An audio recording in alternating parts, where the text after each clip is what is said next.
ಅಲ್ಲಿ ಆಡಿಸ್ಬೇಕಂತಪ್ಪ ಬಂದಪ್ಪ ಆಡಿಸ್ಬಿಟ್ಟು ಹೋಗೋಣ ನಾವು. ಅಲ್ಲಿ ಆಡಿಸ್ಬೇಕಂತಪ್ಪ ಬಂದಪ್ಪ ಆಡಿಸ್ಬಿಟ್ಟು ಹೋಗೋಣ ನಾವು.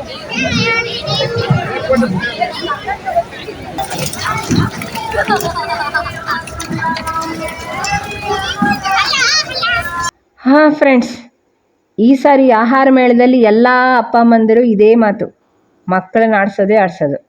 ಏನಂದರೆ ಹೋದ ವರ್ಷ ಆಹಾರ ಮೇಳ ಹೇಗಿತ್ತು ಅಂದರೆ ನಮ್ಮನೆ ಹತ್ರನೇ ಇತ್ತು.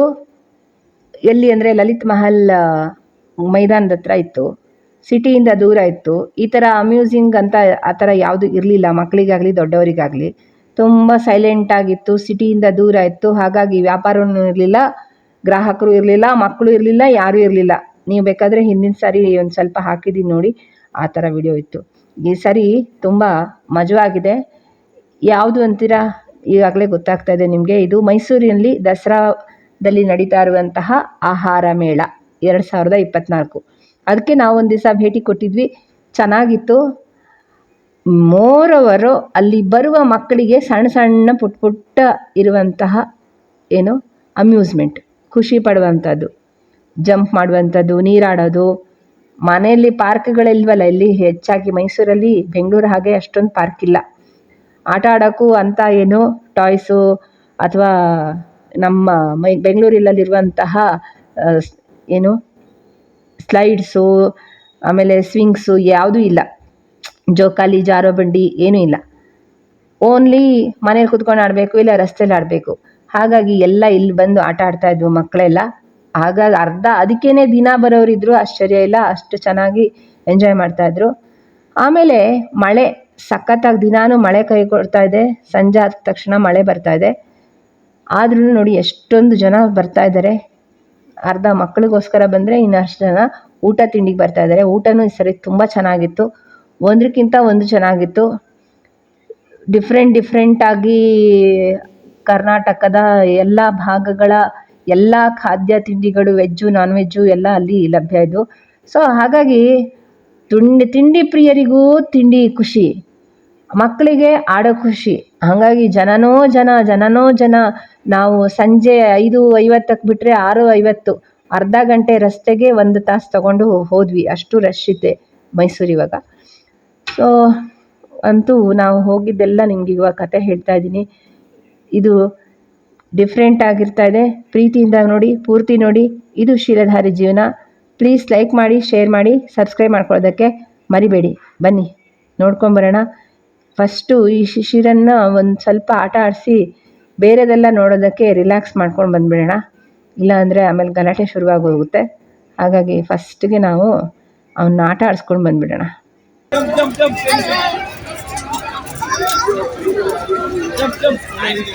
ಸೊ ನಮಗೆ ಗೊತ್ತಿಲ್ಲ, ಹಾಗೆ ಅವನು ಹತ್ಕೊಂಡ್ಬಿಟ್ಟಿದ್ದಾನೆ. ನಾನು ನಿಧಾನಕ್ಕೆ ಕೇಳಿ ಟಿಕೆಟ್ ತಗೋತಾ ಇದ್ದೀನಿ. ಹೋಗುತ್ತಾ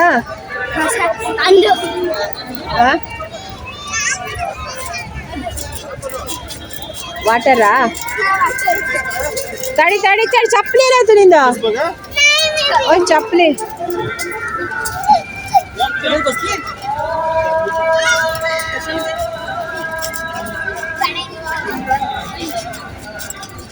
ಸೊ ಟಿಕೆಟ್ ತಗೊಂಡು ಹತ್ತಾಯಿತು.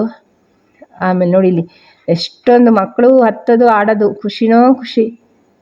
ಇಂತಹದ್ದೆಲ್ಲ ಬೆಂಗಳೂರಿನ ಪಾರ್ಕಲ್ಲೆಲ್ಲ ಇರ್ತವೆ, ಆದರೆ ಇಲ್ಲಿಲ್ಲ. ಹಂಗಾಗಿ ಇಂಥಲ್ಲೇ ಬಂದು ಆಟ ಆಡ್ಕೊಬೇಕು.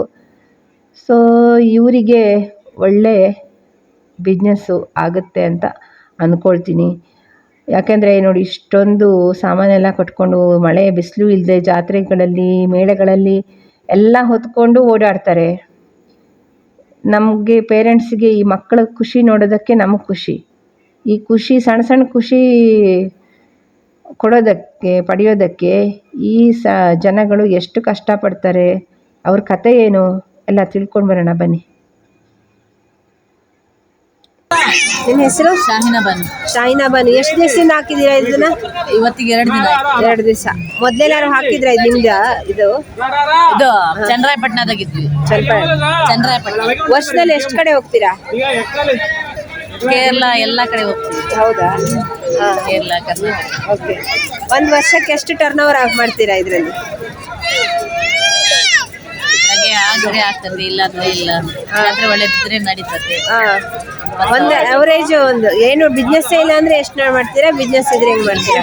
1 ಲಕ್ಷ ರೂಪಾಯಿ ಮಾಡ್ತೀವಿ 6 ತಿಂಗಳಿಗೆ. ವರ್ಷ ನಡೆಸಲ್ಲ, 6 ತಿಂಗಳು ಮಳೆ ಬರ್ತದಲ್ಲ. ಒಂದು ವರ್ಷಕ್ಕೆ ಒಂದು ಲಕ್ಷ ಮಿನಿಮಮ್. ಹೆಚ್ಚು ಚೆನ್ನಾಗಿ ಬಿಸ್ನೆಸ್ ಆದ್ರೆ 1.5 ಲಕ್ಷ. 1.5 ಲಕ್ಷ. ಇಲ್ಲಿ ಏನೇನ್ ಖರ್ಚು ಬರುತ್ತೆ ನಿಮ್ಗೆ ಇದನ್ನ ಮಾಡಕ್ಕೆ? ಮಾರಾಟ ಗಾಡಿ ಬಾಡಿಗೆ ಬೇಕು, ಆಳ ಇದ್ದಾರೆ, ಆಳಿಗೆ ಸಂಬಳ ಕೊಡ್ಬೇಕು. ಎಷ್ಟು ಆಳು ಇಟ್ಕೊಂಡಿದ್ದಾರೆ? 3 ಜನ ಇದೆ. 3 ಜನ. ದಿವಸ 100 ರೂಪಾಯಿ ಕೊಡ್ಬೇಕು, ತಿಂಗಳ 15,000 ಕೊಡ್ಬೇಕು. ದಿವಸ 100, ತಿಂಗಳ 15. ಅವ್ರಿಗೆ 3 ಜನಕ್ಕೆ. ತಿಂಗಳಕ್ಕೆ. ನಾವು ಮನೆಯವ್ರು ಇಬ್ರು ಇದ್ದೀವಿ. ಮನೆಯವರಿಬ್ರು. ಮಕ್ಕಳು ಶಾಲೆಗೆ ಹೋಗ್ತಾರೆ. ಎಲ್ಲಿದ್ದಾರೆ ಅವರೆಲ್ಲ? ಒಬ್ರು ದಾವಣಗೆರೆಗೆ ಇದ್ದಾರೆ, ಒಬ್ರು ಚಿತ್ರದುರ್ಗ. ನೀವು ದಾವಣಗೆರೆ ಚಿತ್ರದುರ್ಗದವ್ರಾ? ಇಲ್ಲೆಲ್ಲ ಓಡಾಡ್ತಾ ಇರ್ತೀರಾ? ಎಷ್ಟು ವರ್ಷದಿಂದ ಈ ಬಿಸ್ನೆಸ್ ಮಾಡ್ತಿದ್ದೀರಾ? 20 ವರ್ಷ. 20 ವರ್ಷ ಇದರಲ್ಲೇ. ನೀವು ಹೊರಗಡೆ ತಿರುಗಾಡ್ತಾ ಇದ್ದಾಗ ಇದನ್ನ ಮಕ್ಕಳನ್ನ ಯಾರು ನೋಡ್ಕೋತಾರೆ? ನಮ್ಮ ಅಕ್ಕರ ಮನೆಗೆ ಬಿಟ್ಟು ಬಂದು. ಅಕ್ಕವ್ರ ಮನೇಲಿ. ನೀವು ಯಾವ ಮಕ್ಕಳು ನೋಡ್ತೀರಾ? ಜಾತ್ರೆ ಇಲ್ಲ ಅಲ್ಲ, ಮನೆಗೆ ಇರ್ತೀವಿ. ಜಾತ್ರೆ ಇದೆ ಇಲ್ಲಿ ಬರ್ತೀವಿ. ಓಕೆ. ಎಷ್ಟು ಜಾತ್ರೆ ಒಟ್ಟು ಒಂದು ಅಂದಾಜು? ಎಷ್ಟು ಜಾತ್ರೆ? 15-20 ಮಾಡ್ತೀವಿ. 15-20 ಜಾತ್ರೆಗೆ ಹೋಗ್ತೀರಾ? ಇದ್ರಲ್ಲಿ ಹೇಗೆ ಪರವಾಗಿಲ್ವಾ ದುಡಿಮೆ? ನಿನ್ನೆಯಿಂದ ಚಾಲು ಆಗಿದೆ, ನೋಡ್ಬೇಕಿನ್ನ. ಹೌದಾ? ದಸರಾದಲ್ಲಿ ಮೊದಲೇ ಯಾವಾಗಾರು ಹಾಕಿದ್ರಾ? ಆರ್ಟಿ ಕೊಪ್ಪಳ ಹಾಕಿದ್ವಿ. ಚಂದ್ರಾಯಪಟ್ಟಣ ಮಾಡ್ಕೊಂಡ್ ಬಂದಿದ್ವಿ. 1 ತಿಂಗಳು ಇದ್ರಿ ಅಲ್ಲಿ ಚಂದ್ರಾಯಪಟ್ಟಣ. ಅಲ್ಲಿ ಹೇಗೆ ಬಿಸ್ನೆಸ್ ಚೆನ್ನಾಗಿತ್ತು? ಸೊ ನಮ್ಮ ಮಕ್ಕಳನ್ನು ಆಟ ಆಡಿಸಿ ಖುಷಿ ಮಾಡಿ ನಾವು ಕೊಡುವ ದುಡ್ಡಲ್ಲಿ ಅವ್ರ ಜೀವನ ಸಾಗಿಸೋದಕ್ಕೆ ಅವ್ರ ಮಕ್ಕಳನ್ನ ಇನ್ನೆಲ್ಲೋ ಬಿಟ್ಟು ಯಾವುದೋ ಊರಲ್ಲಿ ಓಡಾಡಿಕೊಂಡು ವರ್ಷ ಎಲ್ಲ ಸುತ್ತಾಡಿಕೊಂಡು ಕೇವಲ 1-2 ಲಕ್ಷದ ಬಿಸ್ನೆಸ್ಸಿಗೆ ಎಷ್ಟು ಕಷ್ಟಪಡ್ತಾರೆ ಜನ ನೋಡ್ರಿ. ಸೊ ನಾವು ತುಂಬ ಖುಷಿಯಾಗಿ ನಮಗೆ ಕೊಟ್ಟಿರೋದನ್ನು ನಾವು ಸಂತೋಷ ಪಟ್ಕೊಂಡು ಅನುಭವಿಸ್ಬೇಕು ಅನ್ನೋದಕ್ಕಿಂತ ಬೇರೆ ಮಾತಿದೆಯಾ? ನನಗೆ ನಮ್ಮ ಈ ಶಿಶಿರನ ಖುಷಿ ನೋಡಿಬಿಟ್ಟು ಒಂದು ಕಡೆ ಖುಷಿ ಆಗ್ತಾಯಿದ್ರೆ ಈ ಅಮ್ಮ ಹೇಳ್ತಲ್ಲ, ನನ್ನ ಮಕ್ಕಳು ಎಲ್ಲೋ ಇದ್ದಾರೆ, ಅವ್ರನ್ನ ಯಾವಾಗೋ ಒಂದು ಸರಿ ನೋಡೋಕ್ಕೆ ಹೋಗ್ತೀನಿ ಅಂದಾಗ, ಓ ದೇವರು ನಮ್ಮನ್ನು ಮಗುವಿನ ಜೊತೆ ಇಟ್ಟು ತುಂಬ ಖುಷಿ ಕೊಟ್ಟಿದ್ದಾನಪ್ಪ ಅಂತ ಥ್ಯಾಂಕ್ಸ್ ಅಂದೆ. ಹಾಗೆ ಆ ಅಮ್ಮಂಗೂ ಬೇಗ ಒಳ್ಳೆಯದಾಗಲಿ ಅಂತ ಖುಷಿ ಪಟ್ಕೊಂಡೆ. ನೋಡಿ ಇಲ್ಲಿ ಎಷ್ಟು ಜನ ತಂದೆ ತಾಯಿ ಮಕ್ಕಳನ್ನ ಫುಲ್ ಆಟ ಆಡಿಸ್ಕೊಂಡು, ಚಿಕ್ಕ ಮಗುನ ಎತ್ಕೊಂಡು ದೊಡ್ಡ ಮಗುನ ಆಟ ಆಡಿಸ್ಕೊಂಡು, ಏನು ಮಕ್ಕಳು ಅಂದರೆ ನಮ್ಮ ಜೀವನ ಅಲ್ವಾ, ಭವಿಷ್ಯ ಅಲ್ವಾ, ಕನಸಲ್ವಾ.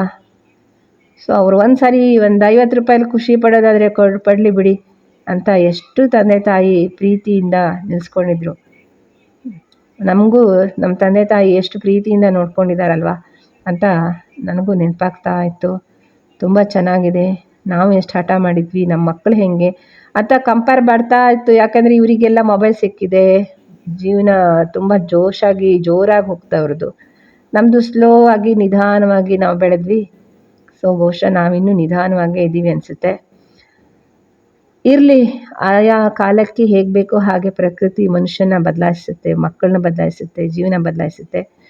ಸೊ ಇದನ್ನೆಲ್ಲ ನೋಡ್ಕೊಂಡು ನಾವೇನು ಮಾಡ್ತೀವಿ ಗೊತ್ತಾ, ಇವಾಗ ನಿಧಾನಕ್ಕೆ ಎಲ್ಲ ಮಕ್ಕಳಿಗೂ ಖುಷಿಯಿಂದ ಅವರೆಲ್ಲನೂ ಮೇಲ್ಗಡೆ ದಡಕ್ಕೆ ತರೋದನ್ನು ನೋಡಿಕೊಂಡು ನಮ್ಮ ಮಗುನೂ ಕರ್ಕೊಂಡು ನಾವೀಗ ತಿಂಡಿ ತಿನ್ನೋಕ್ಕೆ ಬಂದ್ವಿ.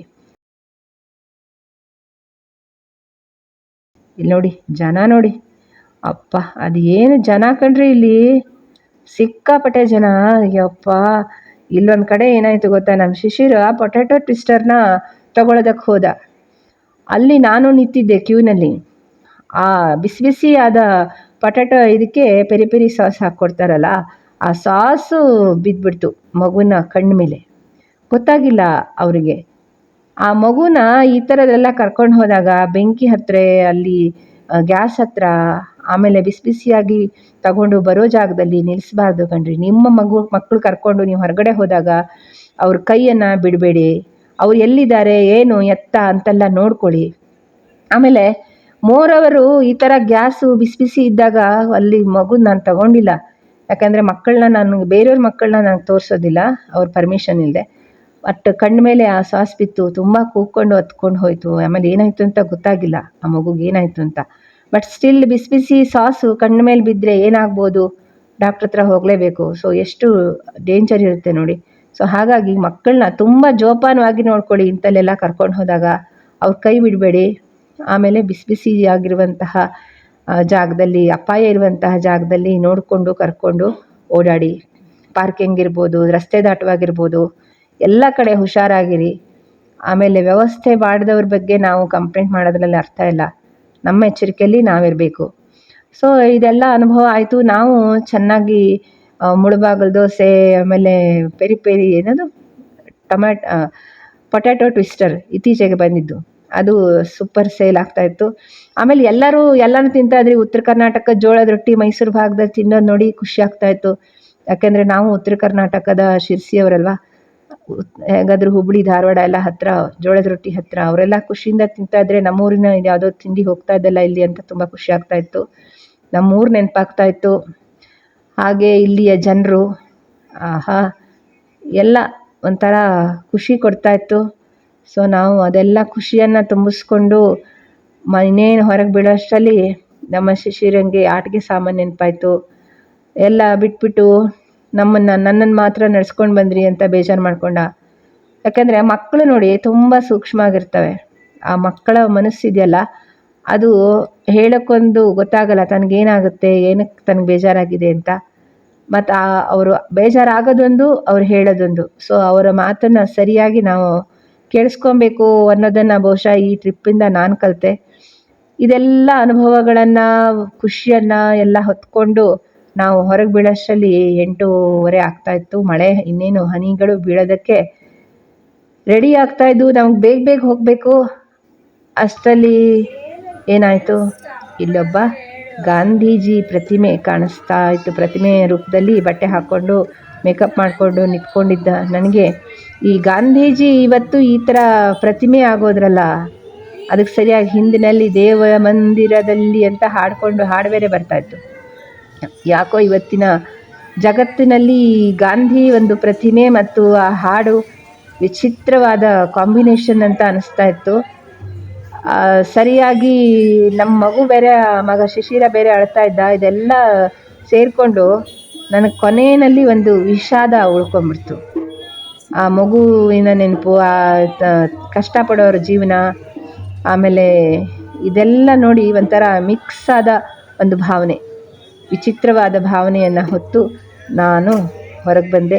ಅದನ್ನೇ ನಾನು ನಿಮಗೆ ಈ ಕಥೆ ಅಂತ ಹೇಳಿದ್ದು. ಇದು ನಿಮಗೆ ಇಷ್ಟ ಆಗಿದ್ದರೆ ದಯವಿಟ್ಟು ಲೈಕ್ ಮಾಡಿ, ಶೇರ್ ಮಾಡಿ, ಸಬ್ಸ್ಕ್ರೈಬ್ ಮಾಡ್ಕೊಳ್ಳೋದಕ್ಕೆ ಮರಿಬೇಡಿ.